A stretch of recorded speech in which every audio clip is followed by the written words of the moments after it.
Well, I mentioned over the years, I mean, 2006, man, like, Right? is it, I was 6 years old for the record. we were all young, right? I mean, does that feel like yesterday to you, or does that feel like a true 18 seasons? Um, in ways, it does feel like yesterday because I can't account for how quickly it's gone. Obviously, you blink your eyes and your career has taken a sharp left turn and you never anticipated that to happen. I never sort of anticipated being on television. And then when we did our first season, which we shot in 2005 and aired in 2006, it was one of those things that, you want to be cautiously optimistic, but you can't ever expect that you're going to get a second season, let alone a third, a fourth, an 18th, a 19th and the spinoffs. So yeah, like it in on one hand, it went so quickly and we've accomplished so much in what feels like such a short time. On the other hand, if you take a moment, which we do, especially during the last year and a half when we've all had time to sort of reflect on our lives a little bit and say that not only have we shot 18 seasons, five spin-offs, we've won Emmy Awards, we've all had children and moved houses and like the milestones of life that have occurred that we've been through together, Tom Padma and I, for sure, over 15 years of our lives, divorces, marriages, children, illness, heartache. I mean, we've lived through it and come back year over year to be together to make this show. It's remarkable. I mean, It the joke is is. like so many shows have come and gone and somehow we're still standing. We're mostly upright. We're starting to age a little bit, but we all might need glasses now, but otherwise we're pretty healthy, thank God. I think you guys are standing strong upright. Well, that's what I was going to say. Like, so many shows have come and gone. Like, what do you attribute this success to? Like, it's so hard to last this long in TV, reality TV. Like, what do you think the appeal of Top Chef is, just in your Well, opinion? part of it's the formula, and we just keep crossing our fingers that every year we're able to live up to, the standard that we've set for ourselves. But the formula, because it's reality, it's not like we're creating plot lines, right? They create themselves. So there's endless, infinite sort of ways that we can take the show.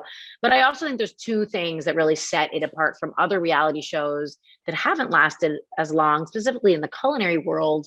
And that's that we are on location, right? We don't shoot in a studio. I mean, Amateurs shoots in a studio. Top Chef changes cities and changes our kitchen and changes locations every single season and often for the finale as well. So that sort of gives us a backdrop that makes every season so completely different. And it really becomes like this deep culinary dive into the geography and history and traditions and cultures of the place where we are, which allows every season to be so completely different in terms of the ingredients and the storylines and the guests and all those factors and literally the physical scenery in which we're set. So that's Yeah. really cool. And because of it, we've been able to see this country and really explore the world through food. And that I think has made it an amazing experience for our viewers, right? That's the Yeah. first thing. And then the other to me is just the contestants, the casting of the show, our casting crew, our team that finds these incredible chefs, both for amateurs. I mean, I was so blown away by the chefs, the amateur chefs who came and cooked with us, but also for Top Chef, of course.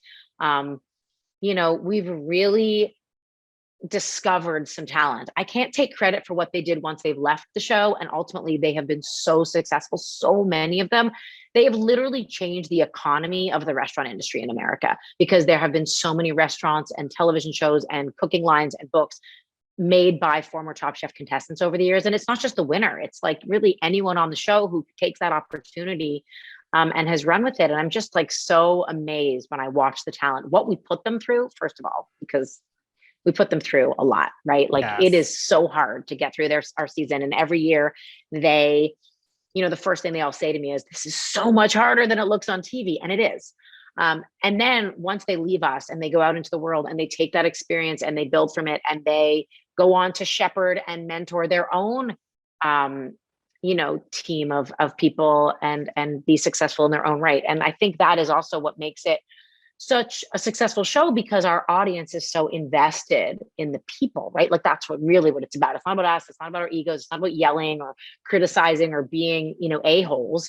It's about these incredible people who rise to the challenges we set before them. Yeah, and like you said, like the amount of jobs that are created in the economy, it really is. I Yes, mean, I never thought of it like it's that, but cool. it's true. Me neither. The first couple seasons, we didn't realize, and then we started to see like the impact that the show had made on the industry, and it adds up. It's cool. It adds up. Well, due to your not wanting to choose a favorite contestant, I know Okay. you're not going to give me a name, but have you, which is okay. We're still friends, Gail. Have you Thanks. ever said, that person who won, like, I don't know, that wasn't my choice. Like that person wasn't really the one I would have wanted, or just I'm really not, this isn't my winner. No, because it is always my winner because I'm the one making the decisions, right? I'm a quarter of the equation, and we never ever choose a winner without all agreeing on the winner. That's not to say that we haven't had disagreements over the years, but we Yeah. talk it out to the point where no matter how late we talk, I mean, we have talked until the roosters started crowing in the mornings.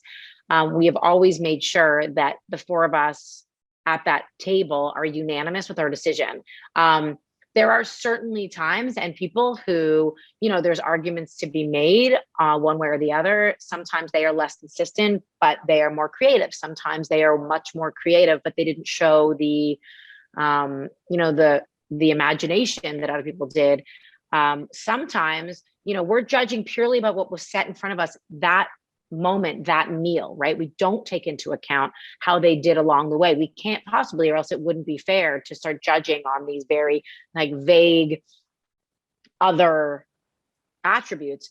And that also doesn't account for who they are when they leave the show, right? And so there are definitely times, moments, people who I feel, oh, had I known all of these things, perhaps I would have thought of them differently. But then it wouldn't be the point of what the show is, because how do you judge morally? Like, you need to judge on the food. You need to judge on the experience that they gave you. That's the only common denominator that we can all um, mathematically kind of equate. So I've never, ever regretted a decision based on the food that I ate. And I think that's the only way that the show works. I know that sort of feels like you want me to be like, yes, I wish I had never voted for this person, but I have to be responsible for my actions. I'm a judge. There are only four of us. We make the decisions and we stick by them, That or that else it would just be makes like a super flawed system and we'd all get fired. I don't know. no, that makes sense to me.